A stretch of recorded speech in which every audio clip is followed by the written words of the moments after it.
안녕하세요. 부러워하다가 질투받다 강남비율 상해과. 오늘은 가슴 축소술에 대해서 질문 드릴게요. 네. 가슴 축소술은 어떤 경우에 하게 되나요? 조금 복잡한데 가슴 축소술과 가슴 고정술을 두 개를 원래는 구별해야 됩니다. 그런데 이 두 개가 섞여 있는 경우가 많아요. 가슴 축소술은 가슴이 큰 경우에 하는 거고, 가슴 고정술은 가슴이 처진 경우에 하는 거예요. 그래서 처져 있으면서 줄여야 하는 경우도 있고, 처지기만 한 경우도 있고, 크기만 한 경우도 있지만 대부분의 경우에는 둘 다를 가지고 있는 경우가 많아요.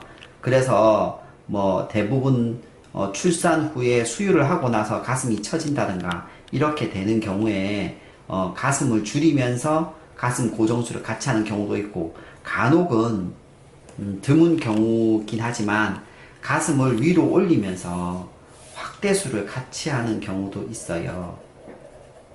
이런 경우도 복잡한 수술이긴 하지만 실제로는 시행하기도 하는 수술이에요. 그러면 어떤 방법으로 하게 되는 건가요? 가슴 축소술은 예를 들어서 가슴이 이렇게 있다고 칩시다.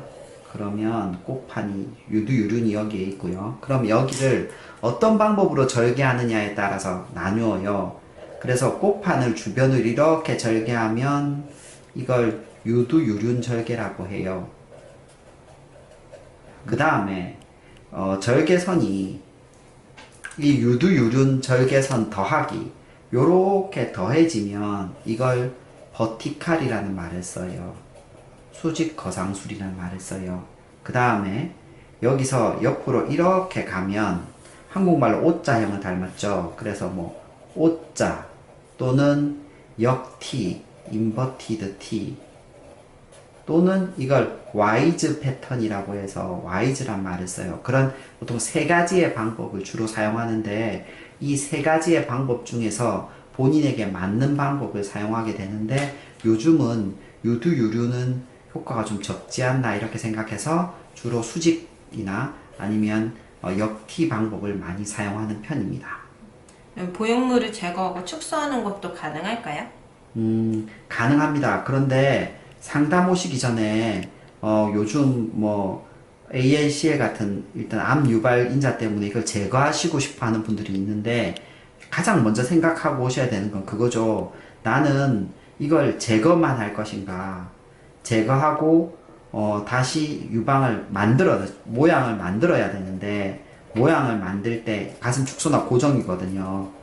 보형물을 넣을 것인가 안 넣을 것인가를 생각하고 오셔야 됩니다. 이게 참 애매한 문제거든요. 사실 모양상으로는 넣는 것이 좋은데 환자분의 입장에서는 안 넣고 싶어 하는 경우도 자주 있습니다. 그럼 유방 거대증으로 진단받을 경우에는 보험이 가능한가요? 보험이 된다 안 된다는 정말 애매합니다.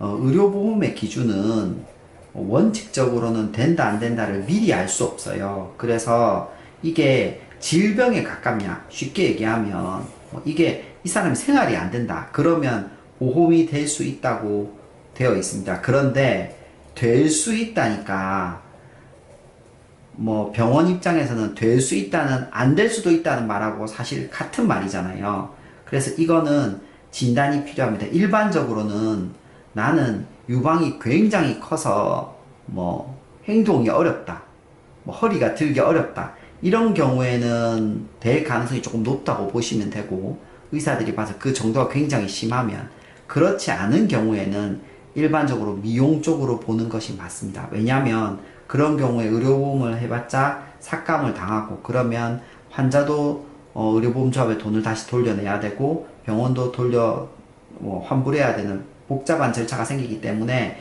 그거는 환자분이 상담을 하시면서 저는 의료보험이 되나요 안 되나요를 물어보시면 괜찮을 것 같습니다.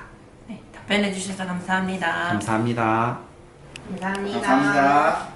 좋아요와 구독 부탁드립니다.